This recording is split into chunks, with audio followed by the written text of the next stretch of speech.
Welcome to Peter's podcast, where we talk about real yoga, actual happiness, and deep living. Thanks for joining me. Hi, Wendy. Hi, Peter. Here we are on a super cold day with a winter weather warning flashing up on my phone. But on our minds are the glorious warm Florida Keys. Yeah, it's a good day to be thinking about that, I guess.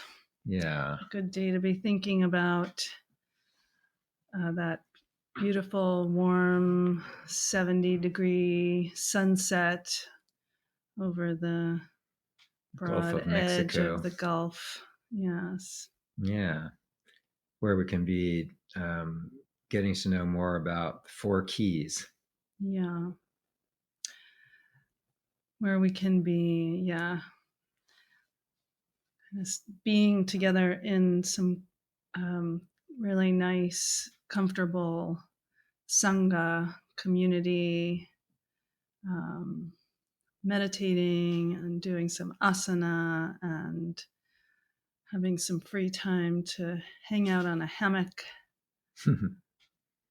go snorkeling. Go snorkeling at John Pennekamp State Park, which was the first state park in the country to be located not on land. It's a water park, but not the kind with slides. Yeah. Yeah. That does look intriguing to me. So I hope we get to do that. Yeah. On one of the Snorkeling, days. maybe a glass bottom boat for somebody if they don't feel like getting in the water. Yeah. But yeah, that would be very cool. So we're beating around the bush talking about the 4 keys in the Florida Keys, a retreat with Peter and Wendy on February 8 to 12, 2025, which is a weird thing to say, 2025. Yeah, there's some resistance in my whole body to saying 2025 for some reason. Mm-hmm. I guess. We're going to talk about 2 topics that are really special, and I think it's fun to talk about them from a tantric perspective too. We're talking about these ways that the sutras recommend that you keep your equanimity in dealing with other people. And dealing with other people, as we all know, is the thing that gets us off our equanimity most often. It's hard to remain equanimous or whatever the right way to say that. Yeah. Well, I mean, I think the reason that I really gravitated towards this theme for a retreat at this particular time in our lives, in our kind of like collective history, is that, it's a part of yoga that I think sometimes gets a little bit underplayed or sometimes misplayed, misinterpreted, just a little bit. It's kind of coming in as just in a filter that isn't sort of in keeping with this idea that Tantra has, that we have to sort of be in the drama of life at the same time as we're sort of cultivating this ability to tap back into the sort of the field of expression that we can't remove ourselves from, but we can sort of find the place that we're shifting into equanimity mode, like shifting into like just letting things go, letting things be, letting our mind sort of say, I don't have the answers right now, kind of shifting out of solve it mode and back into, broader perspective mode. And of course, in how we do it, we are thinking we're yogis, so we're doing practice, including meditation, but in the sutras, all woven throughout it is this idea that it's part of life, right? That, a tantric reading says we're in life, and part of life is that sometimes things are really hard. Yeah. That's it. You can't rewrite that. Yeah. Sorry, I'll take my feet off. We got an earthquake going on here. I I'm expressing with my feet. Yeah. Sorry. Yeah. It's interesting because, there's both like a history of yoga and then there's like the interpretations of yoga too. And, you and Alan did this beautiful job of rereading or reading the Yoga Sutras with the perspective of a modern Tantra view, where, like, you know, as you just said, it's not about like getting out of here, transcending the challenge of life, but to be in the challenge of life with uh, a way or a perspective that helps you to, be able to go back and forth between dealing with things, gaining insight, dealing with things, gaining insight. That um, you have this beautiful image of a spiral of progress in the practice where you're doing the pieces of yoga practice that we're all familiar with, like asana and breathing and meditation and the yamas and niyamas, which we'll talk about in a moment, and coming to this little bit more spaciousness place, right? Mm. And then with that little bit more insight and a little bit more spaciousness to come back and face the challenges of life anew. Yeah, like every day. Yeah, over and over again. Yeah, and kind of what I'm really interested in, having people come together around this idea of that this is part of practice, right? That this is an integrated part of how we move about through life. Because one of the things that I think happened with yoga is that these things got disconnected, right? There was like asana and breathing, and then there was meditation, and there's some skipped steps at the beginning, right? Which is the yamas and niyamas are part of practice. And then it sort of evolves through this whole transformational 8 limbs, which then are applied to living.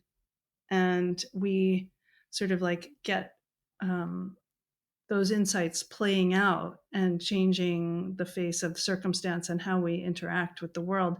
But and it's not that we need to sort of like be thinking about stuff as we're going through life, but it's that we need to reclaim that part of ourselves that is like the sort of psycho-emotional, physical psycho-emotional self that sometimes we want to override because that's where the challenges really happen in Right, here.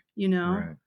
So I want to just kind of, I don't necessarily want to like do a whole big teaching training about this. I just want to like help. I just want to be in sort of community with it for a few days where we get to sort of integrate uh, whatever we're sort of able to Yeah. um, you know comfortably be with. And maybe for people who are less familiar with calling up chapters of the Yoga Sutras on command, like when we're talking about the four keys, there's a piece of the sutras that describe sort of like the nature of getting into meditation and like what goes on for us, and it brings up that equanimity or He's talking about Pada one. yeah, being calm or being not being caught up in the mode where you're trying to fix something is very helpful for meditation, because if you're concerned about something or you're angry about something or you're jealous about something, you're going to be thinking about that, and it's going to be much harder for you to let go in that little time, not all the time, just in that little time when you're trying to meditate.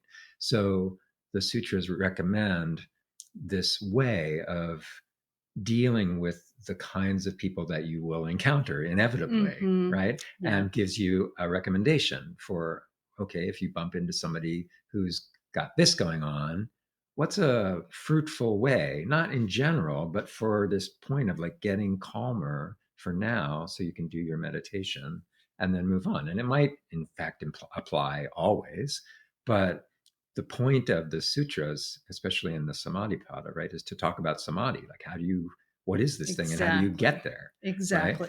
So, yeah, and Samadhi Pada has this, that part of the sutras that talks about, like, the general concept.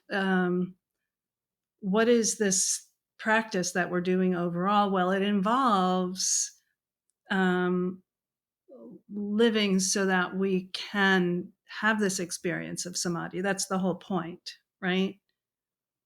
And so where the four keys land in this sort of whole piece of the work is in samadhi pada, where it's like you're describing it really nicely, that it's like the whole, if we just focus on that, when we get dysregulated because we meet somebody who's really angry and we say, we have a response or a reaction.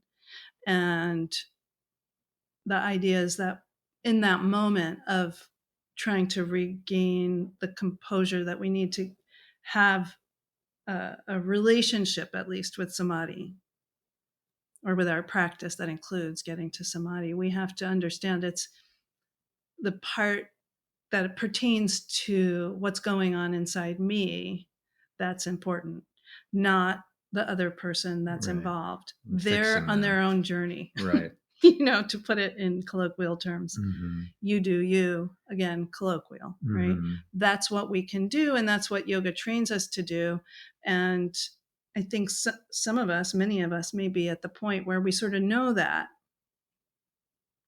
but are we actually getting, is that dropping down into, like, the the nervous system and the physical body, and how we approach getting to this Yeah. place of insight? And Yeah. even, the rest of the practices, this is always a kind of a holistic practice. So, I mean, there are many days when somebody walks into meditation class and says, I'm so upset about X, right? Yeah. And just having a sutra that says, well, when somebody's doing this, just do this, that's not an answer. You might No. have to do more Mm, to get to that place. yeah. But if you know at least what your target is, that's incredibly Right. helpful, right? And that's When why that's in the overview section. exactly. And so that when you are in it,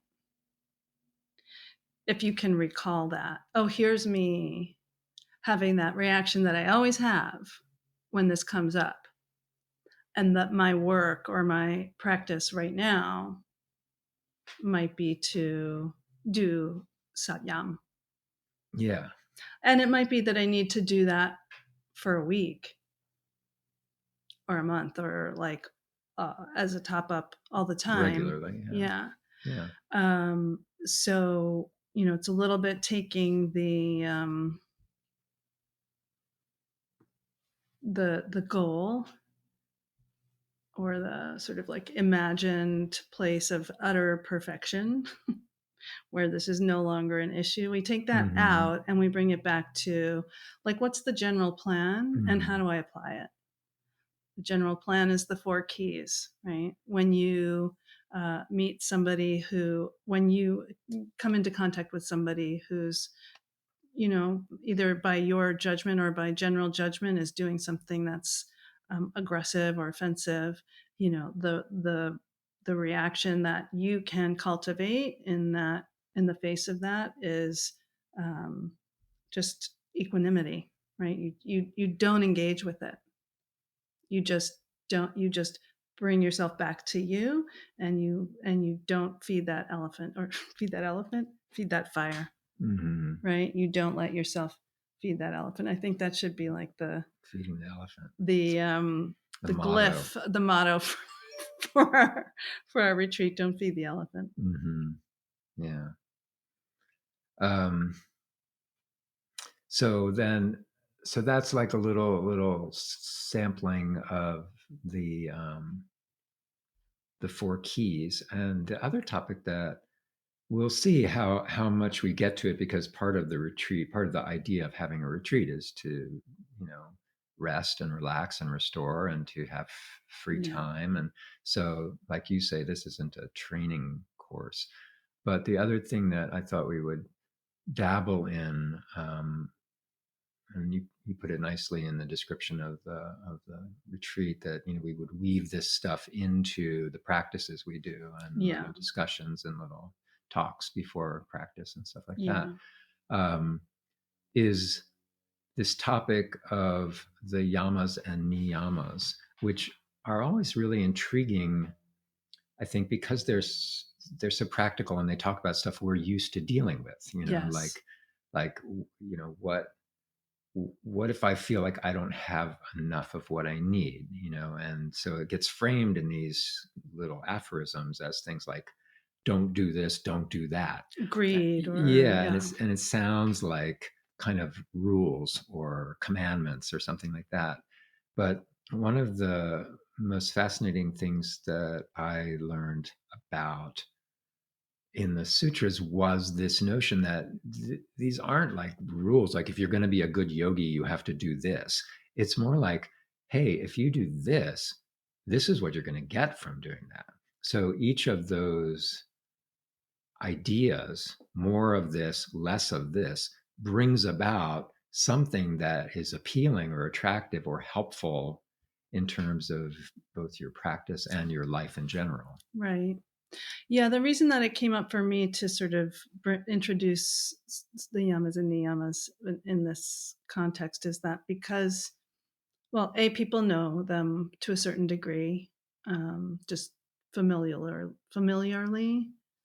Um, but also in terms of the scheme of how the book is laid out and how the book progresses and shows us how to kind of understand our practice, they are part of sadhanapada, The right? practice And part. the part about how what do we do, Mm-hmm. like the samadhipada is how do we frame it, and the sadhanapada is, well, what do we do? I get up in the morning, what do I do?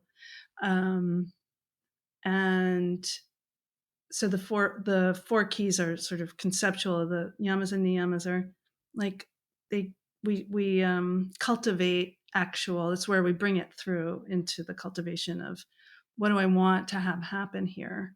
So one of the ways that I I work with them is to say, okay, not how do I cultivate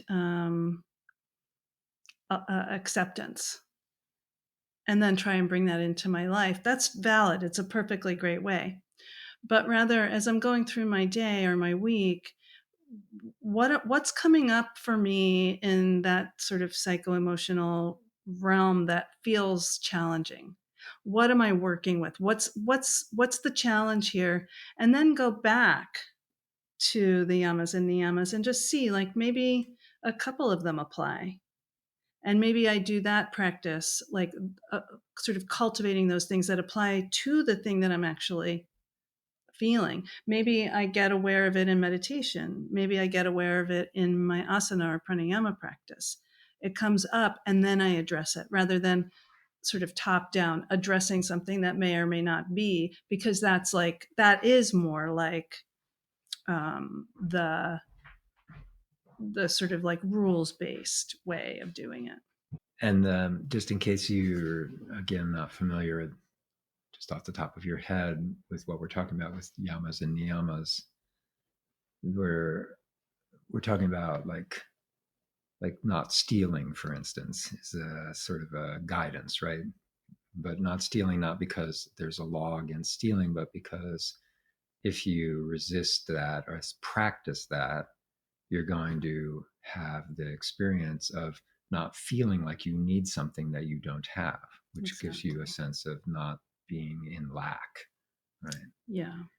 And also the way that they're framed, not stealing is sort of like a narrow. like it's just a very narrow sort of like rule sort of moral ethical rule, Like a translation. like a translation Yeah. of a biblical thing. Yeah. Um, but if you think about not, it's like it's also not coveting. It's also not sort of intruding into somebody else's realm. It's also not sort of feeling like you have imposter syndrome or something like that, where you're trying to get something intangible from somebody that you feel like you need. Hmm. So it's sort of more than just like keep your hands to yourself type of a thing. Yeah. And and again, I have found that in working with the yamas and niyamas, it really helps to sort of not try and like get the whole, do everything all at once and feel like you're a failure if you don't get there. It would be like do pranayama and then say like, well, here are all the techniques, you have to do them right now. Hmm. It's a Yeah. lot of it's there's a lot of nuance in there that goes missing. Right. And so Well, I'm even just in how you just described that, not stealing as a label mhm, includes all kinds of things that we steal or we wish we could have yes, or we feel inadequate without. You even exactly. brought it all the way to imposter syndrome. I mean, that's that takes like contemplation to Yeah. get to. So Yeah. you know And also because like, you know, when do we get to sort of hang out with a bunch of yoga practitioners, mhm, sort of like having more time to digest that kind of thing? mhm, Um, we if we come to a yoga class and a teacher says like asteya, non-stealing, and brings it through, then you go home and you like sort of go, what was that? Oh, that was interesting. And then you mhm, just kind of go, okay, now I'm back to work. right. Whereas on retreat, hopefully there's like dinner time and there's like, maybe we sit by the fire and just process at the end of the day.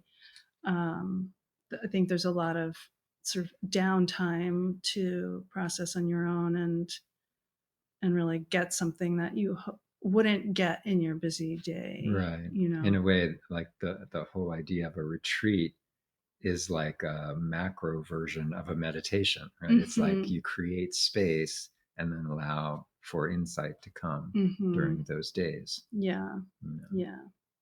So, Also, we this just kind of shifting gears a little bit. It just made me think of how we're sort of doing the food and doing the living arrangements. It's a little resort that has like some bungalows and a big main lodge where we're going to be sort of doing the main cooking. And we have uh, a yogi, Richard Burnett, coming with us to do the cooking in case any of you know him.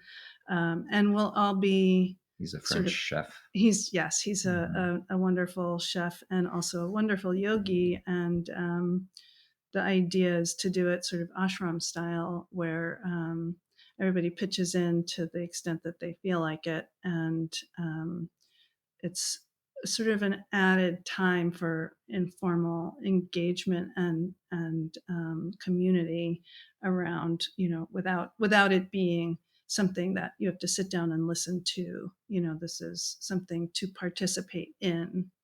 And I just really feel like that is when this can happen, because we're talking about and maybe I'll put it in quotes, like the relational part of yoga, the yoga that comes up in between people, where we see what's external, what's the circumstance, what we're projecting, and learn to at least have an intention to bring it back to what I'm seeing about me.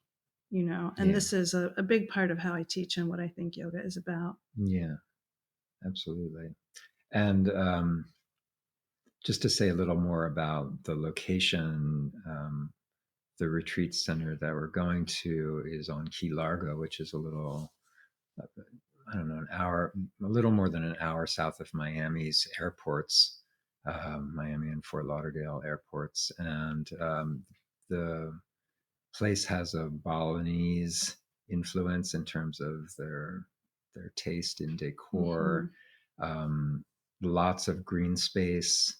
As we said in the beginning, we face the sunset, the Gulf Coast, so it's very special thing in the Florida Keys. Wendy and I have spent a lot of time in the Keys, and watching the sunset is a beautiful little ritual in Mhm. itself, Yes. that we'll get to take advantage of there. And And there's, the the the pool is set back from this 200 feet of private beach, which is it's the Gulf side, so it's not the ocean side, yeah, but there's a pier that goes out into the water, and mhm, it's that's the private space of the yeah, retreat center. So mhm. I think it'll be really special. It is near and dear to my heart. I have a specific response to that key.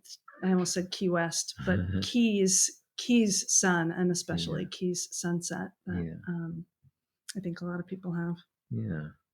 So you can get more information about the retreat at peterfurco.com/retreat. Made it easy. Um, and you can also I'll put all of this in the show notes as well, so that you can email us for more info. And we look forward to talking with you more about it. Yeah. Yeah. All Yes, right. you can email either one of us, and we're happy to talk you through it. Yeah. All right, Wen. All right. Thanks for chatting. Yep. Namaste. Namaste.